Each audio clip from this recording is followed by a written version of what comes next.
નમસ્કાર. અમે શ્રી કંપાઉલ પ્રાથમિક શાળામાંથી આવીએ છીએ.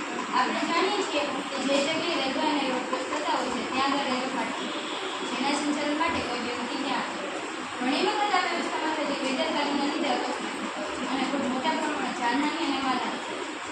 આ મુશ્કેલીના નિવારણ રૂપે અહીંયા અમે ઓટોમેટિક રેલવે ફાટક બનાવ્યું જે ટ્રેન પસાર થતાં તરત જ ઓટોમેટિક બંધ થઈ જાય.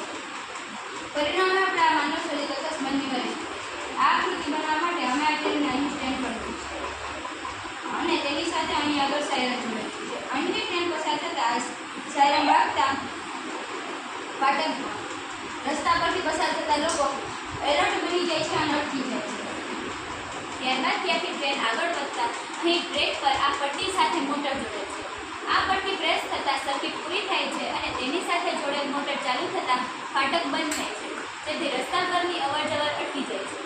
સંપૂર્ણ ટ્રેન પસાર થઈ જતાં સર્કિટ કટ થતાં ફાટક ખુલે છે અને રસ્તા પરની અવરજવર ફરીથી ચાલુ થાય છે.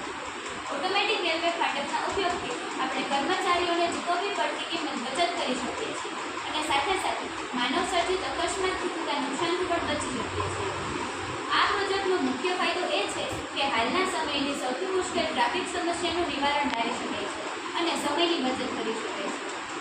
જો તે પ્રોજેક્ટ આપણે સોલાર પેનલથી કાર્યરત કરીએ તો વીજળીની બચત સાથે સાથે ઇકો ફ્રેન્ડલી પ્રોજેક્ટ બનાવી શકાય.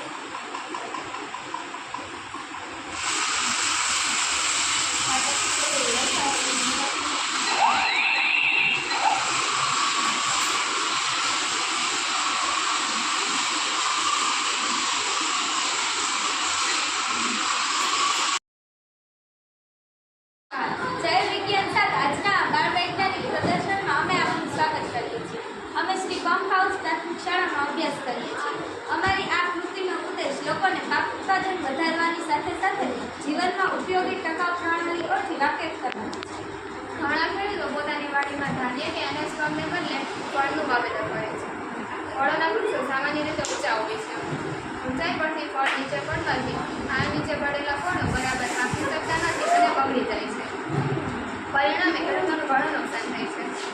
આ સમસ્યાને નિવારણ હેતુ અમે સરળતાથી ઉપલબ્ધ કાચી સામગ્રીના ઉપયોગથી 2 પ્રકારના ફ્રૂટ પીકર બનાવેલા છે. પહેલામાં અમે કોલ્ડ્રિંક્સની ખાલી બોટલના નીચેના છેડાને 4 બાંધ કરી, પછી તેમાંથી દોરી પસાર કરી. ચારેય દોરીને એકસાથે બોટલના મુખમાંથી પસાર કરવામાં આવે છે. ચારેય દોરીને બોટલના મુખમાંથી એકસાથે પસાર કરવામાં આવે છે.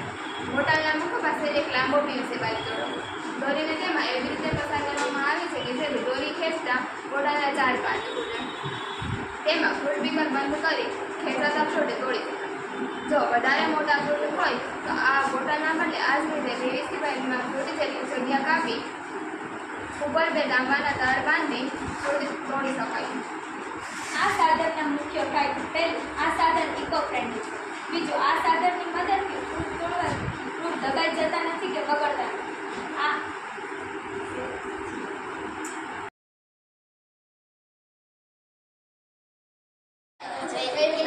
આજના આ બાળ વૈજ્ઞાનિક પ્રદર્શનમાં આપનું હાર્દિક સ્વાગત કરીએ છીએ. અમે શ્રી કંપાઉલ પ્રાથમિક શાળામાં અભ્યાસ કરીએ છીએ અને અમે આજે ગાણિતિક નમૂનાઓ અને વર્ણનાત્મક વિચારણા વિભાગ 4 અંતર્ગત દિવસ રાતની સમજ આપતું વર્કિંગ મોડલ બનાવેલ છે. મારી આ કૃતિનો ઉદ્દેશ્ય આજની નવી શિક્ષણ નીતિ અનુસાર બાળકોને સરળ રીતે અનુભવ આધારિત પ્રત્યક્ષ શિક્ષણ આપવાનું છે. આ કૃતિ બનાવવા માટે સૌપ્રથમ પૃથ્વીના ગોળાને લાકડાના પૈડા સાથે જોડી 66.5 નમેલા સ્ટેન્ડ પર ગોઠવો. ત્યારબાદ બીજા સ્ટેન્ડ પર મોટર અને ટોર્ચ ગોઠવો. હવે મોટરમાં વિદ્યુત આપતા તે ફરવા લાગશે અને પૃથ્વીના ગોળાને ફેરવશે. સાથે ટોર્ચ ચાલુ કરતા પૃથ્વીનો અડધો ભાગ પ્રકાશિત દેખાશે અને અડધો ભાગ અપ્રકાશિત હશે. અને ઘડિયાળમાં ભારતનો સમય ગોઠવવામાં આવેલ હોવાથી પૃથ્વીના ગોળા પર અંકિત ભારતના જેટલા વાગ્યા હશે તેટલા જ બીજા દેશમાં પણ વાગ્યા હશે. આ કૃતિના થતા ફાયદા: બાળકોને સરળ રીતે દિવસ રાત સવાર સાંજ સમજાવી શકાય છે. વિશ્વનો સમય જે ગ્રીનિચ રેખાંશ દ્વારા નક્કી કરવામાં આવે છે તે સમજાવી શકાય છે. અક્ષાંશ અને રેખાંશ સમજાવી શકાય છે. કયા દેશમાં કયા અક્ષાંશ પર આવે છે તે અને તેના દ્વારા કયા દેશની આબોહવા કેવી હશે તે સમજાવી શકાય છે. આબોહવા આધારિત માનવ જીવન અને ખેતીના પાકો સમજાવી શકાય છે. આમ આ કૃતિ દ્વારા દિવસ રાત સવાર સાંજ સમય સમય, આબોહવા, તાપમાન, વરસાદ અને તેના દ્વારા થતી માનવ જીવન પરની અસરો સમજાવી શકાય છે. વિજ્ઞાન આજના આ બાળ પ્રદર્શનમાં અમે આપનું સ્વાગત કરીએ છીએ. અમે શ્રી પંપ હાઉસ પ્રાથમિક શાળામાં અભ્યાસ કરીએ છીએ. અમે આજે વિભાગ 5A આપત્તિ વ્યવસ્થાપનમાં આ કૃતિ બનાવેલી છે.